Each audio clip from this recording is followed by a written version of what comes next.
शासनानेच नेमलेल्या राज्यभाषा सल्लागार समितीचा हिंदी सक्तीला विरोध। राज्यभाषा सल्लागार समितीचं थेट मुख्यमंत्र्यांना पत्र। हिंदी सक्ती निर्णय मागे घेण्याची विनंती। हिंदी लादण्याचा प्रयत्न होतोय हे म्हणणं चुकीचं। मुख्यमंत्री फडणवीसांचं वक्तव्य। मराठीऐवजी हिंदी अनिवार्य नाही। हिंदी भाषा सक्तीच्या मुद्द्यावर बोलताना हिंदी व्यतिरिक्त भाषा शिकायची असेल तर मुभा असेल असंही केलं स्पष्ट। GR मधील सक्ती शब्द काढा मग वाद मिटेल। हिंदी सक्तीवरून संदीप देशपांडेंची मागणी। हिंदी सक्तीच्या समर्थनार्थ भाजपची शिवतीर्थ परिसरात बॅनरबाजी। भाषेची सक्ती नाही महाराष्ट्राची भक्ती। भाजपच्या बॅनरवर उल्लेख। भाषेची सक्ती नाही तर महाराष्ट्राची भक्ती। भाजपनं शिवसेना भवनासमोर लावले बॅनर। हिंदी सक्तीला विरोध होत असताना भाजपनं बॅनर लावले। वैयक्तिक मित्र वगैरे शब्द आता पुरे करा। राज ठाकरेंबाबत आशिष शेलारांच्या विधानानं राजकीय वर्तुळात चर्चा। पुण्यातील साखर संकुलात कृषी क्षेत्रातील AI वापराबाबत बैठकीला शरद पवार आणि अजित पवार एकत्र। कृषी मंत्री माणिकराव कोकाटेंची देखील बैठकीला उपस्थिती। पुण्यात साखर आयुक्त कार्यालयाच्या बैठकीत पवारांना कॅबिनमध्ये बसलेलं पाहून अजित पवार परतले। शरद पवारांना कॅबिनमध्ये बसलेलं पाहून अजित पवार परतले। पुण्यातील गर्भवती मृत्यू प्रकरणी डॉक्टर घैसास आणि मंगेशकर रुग्णालयावर कारवाईची कुऱ्हाड। प्रत्येक अहवालानुसार वेगवेगळी कारवाई केली जाणार। पुणे गर्भवती महिला मृत्यू प्रकरणी आज महाराष्ट्र मेडिकल काउन्सिल समोर सुनावणी होणार। तनिषा भिसे यांचे कुटुंबीय सुनावणीला उपस्थित राहणार। दीनानाथ मंगेशकर रुग्णालयानंतर आता सूर्या, मणिपाल आणि इंदिरा IVF रुग्णालय रडारवर। तिन्ही रुग्णालयांना चौकशीसाठी नोटीस पाठवली जाणार। महिला आयोगाच्या अध्यक्षा रुपाली चाकणकरांची माहिती। एप्रिलच्या मध्यावर महाराष्ट्रावर पाणी टंचाईचं महासंकट उभं राहिलंय। 358 गावं आणि 1026 वाड्या वस्त्यांवर टँकरद्वारे पाणी पुरवठा। पाणी टंचाईच्या तक्रारी जिल्हाधिकाऱ्यांना पाठवणार आणि पाणी टंचाई दूर करण्याचा प्रयत्न करणार। मुख्यमंत्री फडणवीसांचं पाणी टंचाईवर राज्यातील जनतेला आश्वासन। अमरावतीच्या मेळघाटमध्ये अनेक गावांमध्ये पाणी टंचाई। मेळघाटच्या राणी गावात पाणी भरण्यासाठी सार्वजनिक नळावर मोठ्या प्रमाणात ग्रामस्थांची गर्दी। अनेक भागात डोंगर दऱ्यातून आणावं लागतंय पाणी।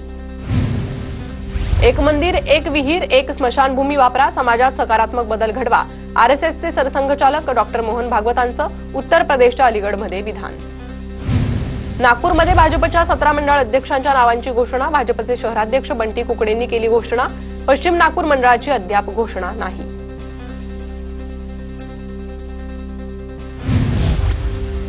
संग्राम थोपटेंच्या भाजप प्रवेशापूर्वी कार्यकर्त्यांमध्ये नाराजीचा सूर। ज्यांच्याशी टोकाचा संघर्ष केला त्यांच्याशी जुळवून घेणं अवघड होणार। मुळशीचे भाजप सरचिटणीस दत्तात्रय जाधवांचं बावनकुळेंना पत्र। विलेपार्ल्यातील जैन मंदिर पाडण्याचे 9 प्रयत्न अपयशी। मुंबई महापालिकेच्या अंतर्गत अहवालातून माहिती समोर 2020 ते 2025 पर्यंत 10 वेळा कारवाईचा प्रयत्न झाला।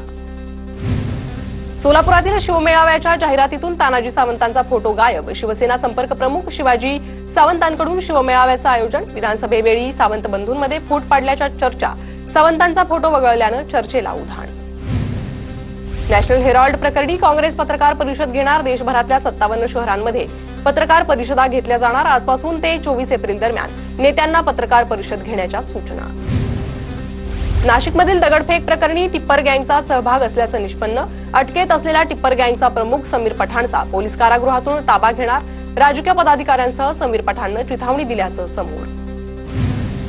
कोल्हापुरात रस्त्याअभावी रुग्णालयात पोहोचवू न शकलेल्या महिलेचा दुर्दैवी मृत्यू। रस्त्याअभावी वेळेत उपचार न मिळाल्यानं महिलेचा मृत्यू। करवीर तालुक्यातील बेंडाई धनगरवाडा येथील धक्कादायक घटना। नागपूर जिल्ह्यातील 10 लाख शिधापत्रिकाधारकांच्या कागदपत्रांची तपासणी होणार। एप्रिल ते 31 मे या कालावधीत अपात्र शिधापत्रिकांची शोध मोहीम राबवली जाणार।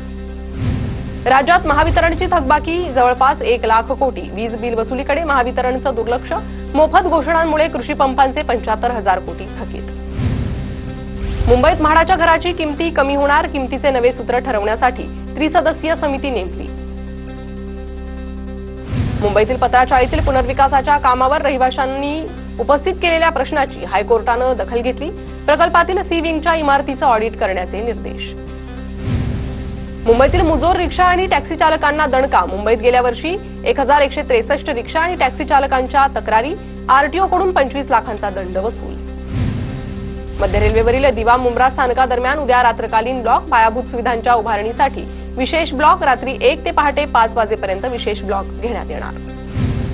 30 एप्रिलपर्यंत चाकरमान्यांचे हाल. कोकणातून मुंबईकडे येणारी रेल्वेगाडी सीएसएमटी ऐवजी ठाण्यापर्यंत धावणार. सीएसएमटी फलाटांच्या विस्तारीकरणाचं काम हाती. पुणे महानगर परिवहन महामंडळात कंत्राटी पद्धतीनं 400 बस सेवेत दाखल करण्यात येणार. 1000 चालकांबरोबर 1000 वाहकांची ही सेवा घेतली जाणार. जीबीएस हा आजार कोंबड्यांमुळेच एनआयव्हीचा निष्कर्ष. पुणे महापालिकेच्या जलशुद्धीकरण आणि क्लोरिनेशन प्रक्रियेवर प्रश्नचिन्ह. अधिक संशोधन सुरू. लवकरच हाती येणार अंतिम निष्कर्ष. नक्षलवाद्यांकडून शांती चर्चेसाठी केंद्र आणि छत्तीसगड सरकारला पुन्हा पत्र. नक्षल संघटनेकडून प्रेस नोट जारी. याआधी माओवादी संघटनेचे सचिव भूपती यांनीही शांती वार्ता व्हावी यासाठी काढली होती प्रेस नोट.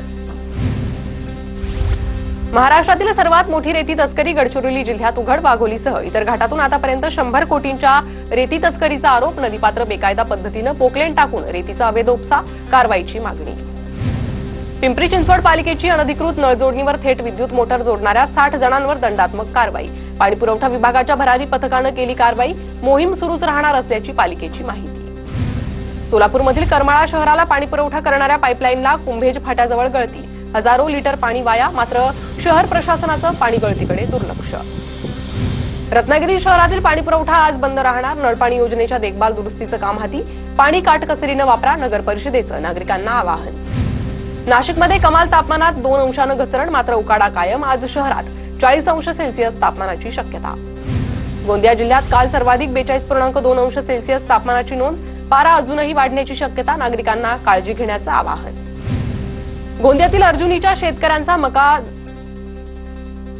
झाला गोड. 130.60 हेक्टरमध्ये लागवड. अन्य तालुके मात्र मका लागवडीकडे उदासीन. सांगलीच्या पलूस नगर परिषदेच्या खत निर्मितीचा राज्य पातळीवर डंका. सलग दुसऱ्या वर्षी हरित ब्रँड मानांकन.